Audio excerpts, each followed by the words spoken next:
WBG 2026 অ্যাসপিরেন্টদের মনে এই মুহূর্তে দাঁড়িয়ে সবচেয়ে বড় প্রশ্ন হচ্ছে এটাই যে রেজাল্ট কবে নাগাদ প্রকাশিত হতে পারে এবং রেজাল্টের পরে আমাদের কাউন্সিলিং কোন মাস থেকে শুরু হতে পারে। তার কারণ ডাব্লিউবিজি 2026 এর অনেক পরীক্ষার্থীদের এক্সাম একটু খারাপের দিকে হয়েছে, সেজন্য ব্যাকআপ প্ল্যান হিসেবে অনেকে কলেজে ভর্তির প্রক্রিয়ার দিকে নজর দেবে, অনেকে বিভিন্ন এন্ট্রান্স এক্সাম দিবে, যেমন যাদবপুর ইউনিভার্সিটি এন্ট্রান্স এক্সাম হবে সামনে, সেগুলোকে অ্যাটেন্ড করবে, অনেক রকম প্ল্যান থাকে। সেই জন্য এই মুহূর্তে দাঁড়িয়ে রেজাল্ট এবং কাউন্সিলিং কবে থেকে শুরু হতে পারে সে সম্পর্কে একটা আইডিয়া রাখা প্রত্যেকের কিন্তু খুবই প্রয়োজন।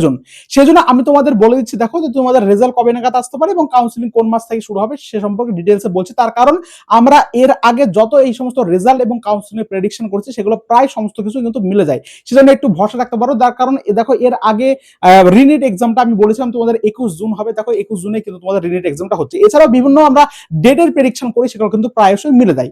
দেখো তার আগে আমি তোমাদের একটা ডেটা দেখাই যে ডাব্লিউবিজি এর কিরকম নিয়ম থাকে, মডেল আনসার কি কবে প্রকাশ করে, তারপরে কবে রেজাল্ট প্রকাশ করে, তারপর তোমাদের কবে কাউন্সিলিং শুরু, এই সম্পর্কে আমি তোমাদের একটুখানি বলি। দেখো 2025 এর ক্ষেত্রে একটু এদিক ওদিক হয়েছিল, ওবিসি সংরক্ষণ কেন্দ্র করে বিভিন্ন কেস টেস্ট চলছিল, কিন্তু আমরা যদি এমনি স্বাভাবিক ট্রেন্ডটা দেখি ডাব্লিউবিজি বোর্ডের ক্ষেত্রে, দেখো ডাব্লিউবিজি 2023 এর ক্ষেত্রে মডেল আনসার কি মের 10 তারিখে কিন্তু প্রকাশিত করেছিল, রেজাল্ট তোমাদের মের 25 তারিখে প্রকাশিত, মোটামুটি 15 দিন পরে কিন্তু প্রকাশ করেছিল। কাউন্সিলিং দেখো জুলাইয়ের 20, ঠিক আছে। নেক্সট দেখো ডাব্লিউবিজি 2024 এর ক্ষেত্রে মের 7 তারিখে মডেল আনসার কি, নেক্সট রেজাল্ট হচ্ছে জুনের 5 তারিখে এবং কাউন্সিলিং হচ্ছে জুলাইয়ের 10 তারিখে। ডাব্লিউবিজি 2022 এর ক্ষেত্রে দেখি তাহলে মের 6 তারিখে মডেল আনসার প্রকাশ করেছিল, রেজাল্ট হচ্ছে জুনের 17 তারিখে এবং কাউন্সিলিং হচ্ছে আগস্টের 26 তারিখে।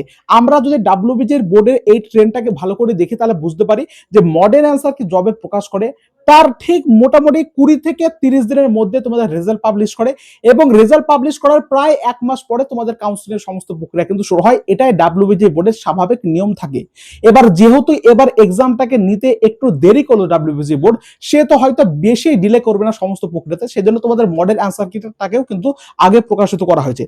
তোমাদের আর একটুখানি মধ্যখানে থামিয়ে একটু জিনিস বলছি, যারা যারা ডাব্লিউবিজি 2026 অ্যাসপিরেন্ট হয়েছে প্রত্যেককেই বলবো আপাতত এই মুহূর্তে একদম ডাব্লিউবিজি কাউন্সিলের শেষ পর্যন্ত সমস্ত আপডেট পাওয়ার জন্য ডাব্লিউবিজি বোর্ডের, এছাড়া কোন কলেজে কোন কোন র্যাঙ্ক যাচ্ছে এবং তোমাদের কাউন্সিলিং কিভাবে করতে হয়, কি কি লাগে, সমস্ত কিছু সাহায্য পাওয়ার জন্য অবশ্যই চ্যানেলটিকে সাবস্ক্রাইব করে চ্যানেলের পাশে যুক্ত হয়ে থাকতে পারো।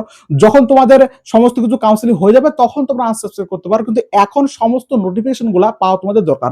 তার কারণ ডাব্লিউবিজি বোর্ড থেকে যখন যা যা আপডেট আসবে এই চ্যানেল তোমাকে আপডেট দিয়ে দেবে, সেজন্য অবশ্যই চ্যানেলের পাশে আপাতত এই মুহূর্তে তোমরা যুক্ত হয়ে থাকতে পারো এখন যারা যারা যুক্ত হয়নি, আমার যারা যারা ডাব্লিউবিজি 2026 ভাই বোনেরা রয়েছে।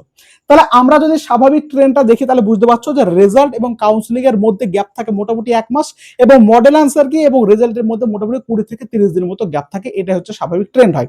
কিন্তু যেহেতু এই মুহূর্তে বা এইবার একটু তোমাদের ডিলে হচ্ছে এক্সাম নিতে, আমি তোমাদের প্রেডিকশন করে বলছি ডাব্লিউবিজি 2026 এ তোমাদের মের 27 তারিখ নাগাদ তোমাদের মডেল আনসার কি প্রকাশিত হয়েছে।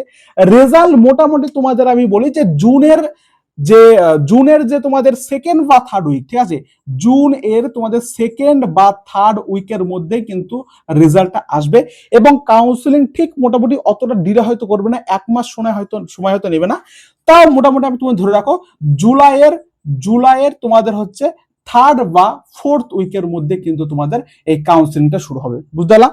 জুনের সেকেন্ড বা থার্ড উইকের মধ্যে তোমাদের রেজাল্টটা পাবলিশ করে দেওয়া হবে এবং সেকেন্ড বা থার্ড উইক না, থার্ড উইকে ধরো, সেকেন্ড ধরো না, থার্ড উইক ধরো, জুনের থার্ড উইক নাগাদ তোমাদের রেজাল্ট পাবলিশ হবে, কাউন্সিলিং তোমাদের জুলাইয়ের থার্ড বা ফোর্থ উইক নাগাদ, ঠিক আছে। একদম অ্যাপ্রক্সলি কত ডেট সে সম্পর্কে বলা যাচ্ছে না, তবে অ্যাপ্রক্স ধরো জুনের তোমার 21 থেকে তোমাদের হচ্ছে 28 তারিখ পর্যন্ত ধরো, জুনের হচ্ছে এই তারিখের মধ্যে তোমাদের রেজাল্ট পাবলিশ করার সম্ভাবনা সবচেয়ে বেশি এবং সিমিলারলি জুলাইয়ের মোটামুটি ওই তোমার ধরো 26 থেকে তোমাদের 28 এই তারিখের মধ্যে তোমাদের কাউন্সিলিং এর ফার্স্ট রাউন্ডের প্রক্রিয়া কিন্তু হওয়ার সম্ভাবনা কিন্তু সবচেয়ে বেশি। এবার পরবর্তী ক্ষেত্রে তোমাদের কাউন্সিলিং কি কি করতে হবে, কটি রাউন্ড হবে, আমি সংক্ষেপে একটু কাউন্সিলিং সম্পর্কে বলি। তোমাদের মোটে 3টে রাউন্ড হবে, ফার্স্ট রাউন্ড হবে, সেকেন্ড রাউন্ড হবে আর থার্ড রাউন্ড হবে। থার্ড রাউন্ডকে আমরা বলি মক রাউন্ড। ফার্স্ট রাউন্ডে যারা যারা কলেজ পাবে তাদেরকে কলেজ অ্যাকসেপ্ট করতে হবে, আমি সে সম্পর্কে ডিটেলসে তোমাদের বলে দেবো পরবর্তী ক্ষেত্রে যদিও। তারপর যদি মনে হয় যে আমি কলেজটা নেবো না ফার্স্ট রাউন্ডে, তুমি সেকেন্ড রাউন্ডে পার্টিসিপেট করতে পারো। সেকেন্ড রাউন্ডে যদি না মনে হয় যে আমি কলেজটা নেবো না, যেটা পাচ্ছ, যদি না পাও তাহলে অবশ্যই অটোমেটিকলি ভাবে তুমি পরবর্তী রাউন্ডে চলে যাবা মপ আপ রাউন্ডে। মপ আপ রাউন্ডে গেলে তোমাকে নিতে হবে, এই হচ্ছে স্বাভাবিক প্রসেস। প্রসেস। এবার পরবর্তী ক্ষেত্রে যখন শুরু হবে আমি ভেঙে ভেঙে সমস্ত কিছু তোমাদের আলোচনা করে দেবো, তোমাদের কি কি ডকুমেন্টস লাগবে, কি কি আপডেট লাগবে সে সম্পর্কে আমি তোমাদের বলে দিচ্ছি। পরবর্তী ক্ষেত্রে এই মুহূর্তে দাঁড়িয়ে যে সবচেয়ে তোমাদের মনে প্রশ্ন আমার কত র্যাঙ্ক আসতে পারে, আমরা একটু ভালো করে আর একটু সময় দিয়ে মোটামুটি সমস্ত অ্যানালিসিস শেষের দিকে, আমরা অ্যানালিসিসটা পুরোপুরি শেষ হলে কাল বা পরশুর মধ্যে একদম ডিটেলসে মার্কস ভার্সেস র্যাঙ্কের একদম ঠিকঠাক একটা তোমাদের আপডেট দিয়ে দেবো, এবং তার সাথে র্যাঙ্ক ভার্সেস কলেজে তোমাদের ঠিকঠাক একটা আপডেট দিয়ে দেবো, এবং পরবর্তী ক্ষেত্রে কাউন্সিলিং কি কি করতে হবে সমস্ত হেল্প কিন্তু এই চ্যানেলের মাধ্যমে তোমরা পেয়ে যাবে। তো এখানে আমরা শেষ করছি, দেখা হচ্ছে পরবর্তী সুন্দর একটা ভিডিওতে। ভিডিওটা ভালো লাগে অবশ্যই একটা লাইক করে দেবো এবং বন্ধুদের মধ্যে তোমাদের শেয়ার করে দেবো, বলবা যে দাদা এই দাদা কিন্তু সমস্ত ডাব্লিউবিজি 2026 সমস্ত আপডেট ঠিকঠাক ভাবে এবং ঠিকঠাক ভাবে বুঝে ছুটি দিয়ে দেবে, একদম ফ্রি ভাবে কাউন্সিলিং তোমাদের সমস্ত ফ্রি ভাবে সাহায্য করে দেবে। ঠিক আছে, ধন্যবাদ, thank you so much, thank you.